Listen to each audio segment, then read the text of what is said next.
Mirëmbrëma, faleminderit për këtë dëgjes. Unë jam Denisa Luarasi, kryetarja e Këshillit Bashkiak, vi nga sektori privat. Reforma mendoj që ka pas impakt pozitiv, pasi rritja e kufimeve të Bashkisë Durrës patjetër që sjell impakt pozitiv, sjell investime, ka peshë më të madhe, por patjetër që ne këtu nuk duhet të debatojmë reforma është e mirë apo është e keqe. Ne këtu duhet debatojmë cilat funksione janë në dobi të qytetarëve.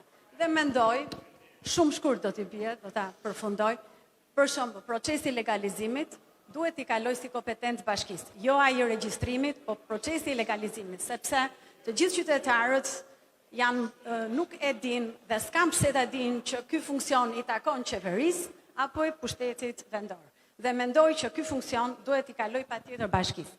Tjetër, qendra shëndetësore duhet kalojnë kompetencën e bashkisë.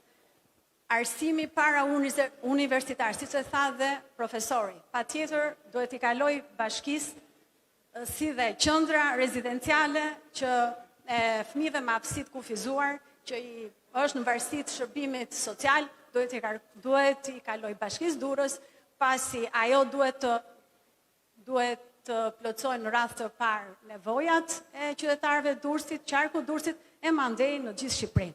Por gjithë kjo, çfarë kërkon? Kërkon një administratë cilësore në nivelet e Bashkimit Evropian. Dhe të gjitha këto duhet shoqërohen me financa.